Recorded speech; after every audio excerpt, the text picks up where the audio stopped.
Bonjour les amours, j'espère que vous allez bien les amis. Il vous arrive parfois de vous qualifier de tout genre de mots négatifs et des insultes, des phrases pas bien venant de vous-même. Vous dites je suis nul, nul, nul, nul, imbécile, idiote que je suis. Mais qu'est-ce qui m'est arrivé? Pourquoi j'ai pas pu réagir au moment qu'il fallait réagir? Donc les amis, quand vous vous posez ce genre de questions, vous avez pleinement raison parfois et vous êtes rempli de regrets. Pourquoi j'ai pas pu agir? Pourquoi j'ai pas réagi? Pourquoi j'ai pas appuyé les fallait appuyer? Pourquoi j'ai pas dit? Pourquoi? C'est-à-dire, tu regrettes, tu es rempli du regret. Les amis, parfois, il nous faut juste une petite opportunité pour sauter et pour pouvoir atteindre la force nécessaire pour pouvoir avancer et arriver là où nous voulons aller. Ben, c'est juste quelque chose qui nous empêche de partir de là, de réagir. Mais c'est juste un petit truc qui nous a manqué. Les amis, quand cette chose vous manque, c'est pas du tout du fait que vous êtes tellement nul, nul, nul, nul, nul. C'est le Seigneur qui vous freine. Les gens vont venir me dire, ah, non, vous mentez. Il dit, c'est le Seigneur qui vous freine. Ça veut dire que c'est pas encore le moment. C'est pas encore l'heure. C'est pas encore l'heure. Vous allez voir quand ce moment va arriver. Quand ce moment va arriver, je dis, vous allez réagir sans toutefois même vous poser des questions pourquoi vous réagissez. Vous allez réagir sans vous rendre compte que vous avez réagi. Vous savez, les amis, il arrive parfois que le regret nous tourmente.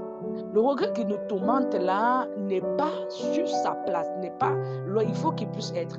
Le regret là doit aller loin de nous. Ce que nous n'avons pas pu faire, nous pouvons le faire. Nous pouvons encore recomposer et refaire en sorte que cela ne puisse pas arriver maintenant étant une personne bien positionnée. Vous savez les amis, chaque fois que je ratais une petite pièce, un petit mot, juste un petit truc venant de ce que j'avais déjà fini de combiner pour pouvoir atteindre mon succès, je disais non, mieux je meurs. Parce que avec tous ces efforts que j'ai fournis, avec tant d'argent que j'ai injecté, ben pourquoi je suis ici? Pourquoi Seigneur? Pourquoi tu le permets? C'est-à-dire, je m'agressais au Seigneur comme s'il était mon égal. Et j'ai appris qu'avec cela, nous devons être des personnes qui doivent impérativement devenir résilients, patients, doux, tranquilles, calmes. Parce qu'il y a des moments où les tourments, les choses qui nous arrivent, veulent nous bouleverser au point que nous devons seulement réagir. Réagir parce que la nature même aussi connaît notre force, notre façon d'agir. Et cette nature, elle est contre nous et elle agit contre notre personne. Vous voyez, quand peut-être elle sait que nous ne sommes pas des personnes mieux assises, des personnes qui arrivent à mieux réfléchir pour mieux avancer, elle nous freine. Elle nous freine. Et là, quand elle nous freine, par la volonté de Dieu, nous nous mettons en colère pour rien.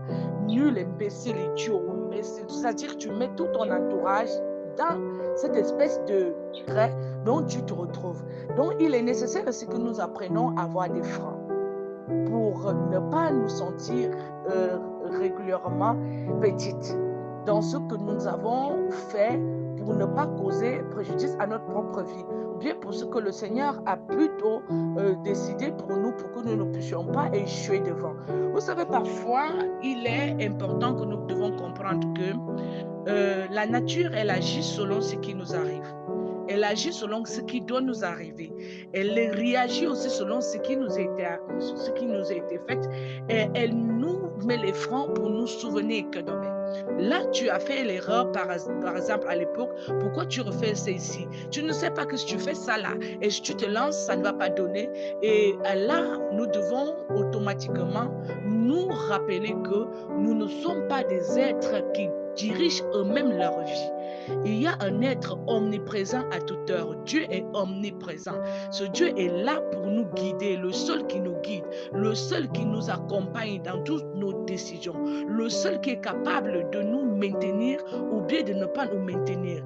Donc nous devons comprendre que grâce au soleil, le vent, l'Esprit Saint, il nous conduit là où lui il veut, pour les lieux mieux élevés et mieux préparés pour nous. Donc le regret ici, nous devons mieux le traiter. Est-ce elle était mieux pour moi, pour que je ne tombe pas ici. Nous devons le comprendre aussi pour que nous ne puissions pas être des personnes qui vont toujours se dire, bon, ça ne vaut pas la peine avec moi. Ça ne vaut pas la peine avec moi. C'est-à-dire, tu dis, bon, c'est moi qui devais peut-être être là, mais l'autre, il est déjà là. Il a fait comment? Non, c'était son temps. C'était son temps. Ton temps, il arrive. Le Seigneur, il lui prépare cela pour toi. N'hésitez pas de liker, de partager et surtout de laisser un commentaire.